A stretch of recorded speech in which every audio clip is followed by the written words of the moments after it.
आजकल भाजपा के सदस्यता अभियान और ज्योतिरादित्य सिंधिया को लेकर ग्वालियर की राजनीति गरमाई हुई है और कांग्रेस के नेताओं की ओर से रोज नए नए बयान कांग्रेस के नेताओं द्वारा जारी किए जा रहे हैं। विगत 22 अगस्त को ग्वालियर से शुरू हुए भाजपा के मेगा सदस्यता अभियान का ग्वालियर चंबल अंचल के कांग्रेसियों द्वारा सड़कों पर उतरकर किए गए विरोध के दूसरे दिन रानी लक्ष्मीबाई की प्रतिमा पर युवा कांग्रेस द्वारा दिए गए मौन धरने में भाग लेने आए दिग्विजय सिंह ने भी प्रेस वार्ता करके सिंधिया के कांग्रेस के समय के शिवराज और भाजपा के विरोध में दिए गए भाषण दिखाते हुए सिंधिया और भाजपा को घेरते हुए बयान जारी किया था।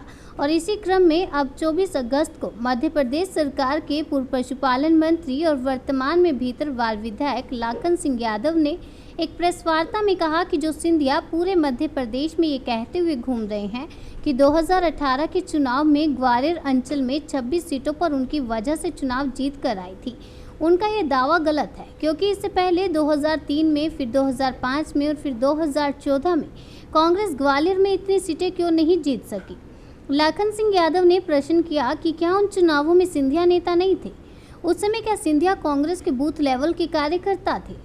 इसके बाद लाखन सिंह यादव ने सिंधिया के उस आरोप को भी सिरे से नकार दिया जिसमें सिंधिया ने कमलनाथ सरकार के 15 महीने के कार्यकाल को भ्रष्टाचार से जोड़कर देखा है। लाखन ने कहा कि अगर कमलनाथ की सरकार ने भ्रष्टाचार किया है तो सिंधिया भी उसमें भागीदारी में थे, क्योंकि उस सरकार में सिंधिया के 6 मंत्री थे। सिंधिया ने उस समय आवाज़ क्यों नहीं उठाई जब रणवीर जाटव और इमरती देवी ने सिंधिया के खास मंत्री तुलसी सिलावट पर पैसे लेकर काम करने के आरोप लगाए थे।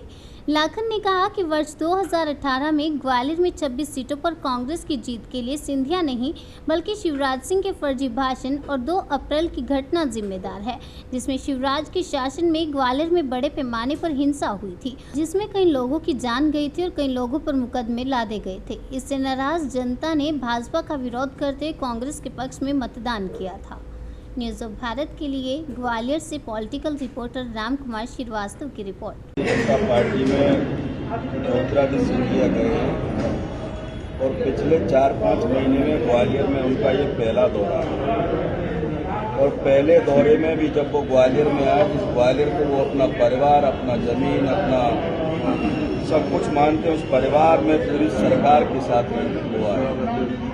मैं ऐसा मान के चलता हूँ कि सिंधिया जी को मैं कल 2 दिन से उनके सारे के सारे स्पीच सुन रहा था, उनको मॉनिटरिंग कर रहा था। वो लगातार कांग्रेस पे एलिगेशन लगा रहे हैं और वो बार बार एक बात कह रहे हैं कि मैंने कांग्रेस इसलिए छोड़ी कि कांग्रेस में भ्रष्टाचार चरम सीमा पर, कांग्रेस में सारा का सारा सब कुछ कमलनाथ की सरकार ने भ्रष्टाचार शुरू किया। मैं इस बात को यूं कहना चाहता हूं कि 2 दिन से यहाँ चिल्ला चिल्ला के गला फाड़ फाड़ के कह रहे हैं कि ये सरकार मैंने बनाई, मेरी वजह से ये सरकार बनी। ग्वालियर चंबल की 34 सीट में से 26 सीट मेरी वजह से जीत के आई। मैं इस बात को ये कहना चाहता हूँ आपके माध्यम से सिंधिया जी से कि सिंधिया जी 2003 में भी आप ग्वालियर चंबल में नेता थे। या तो ये स्वीकार करें कि मैं नेता नहीं था, उस समय कांग्रेस का एक छोटा सा पोलिंग बूथ लेवल का कार्यकर्ता था, या फिर वो ये स्वीकार करें कि उस समय मेरी कोई ग्वालियर चंबल में कोई मेरी इमेज नहीं थी। 2003 में जब यहाँ चुनाव हुआ था तो ग्वालियर में कांग्रेस की 9 सीट जीती थी।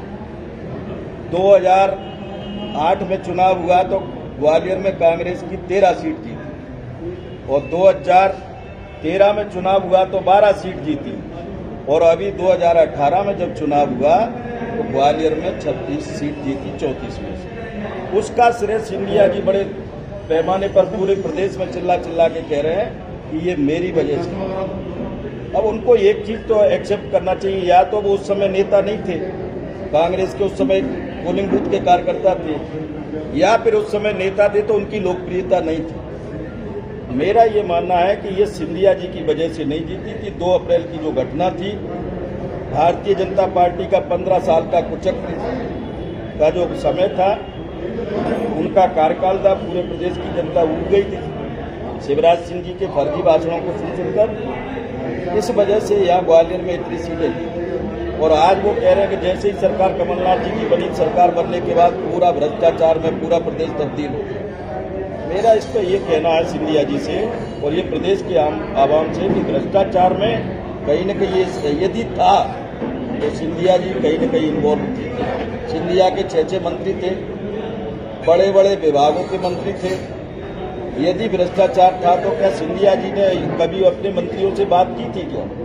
उस समय ये भ्रष्टाचार उनको नजर नहीं आया, कभी उन्होंने उठाई नहीं। जब उन्हीं के विधायक उन्हीं के मिनिस्टरों पे एलिगेशन लगाते थे, जैसे जो रणवीर जाटव है, इन्होंने एलिगेशन लगाया, तुलसी सिलावट पे, इमरती पे एलिगेशन लगाया, तब सिंधिया जी का कोई स्टेटमेंट नहीं आया पूरे इस बात को लेकर।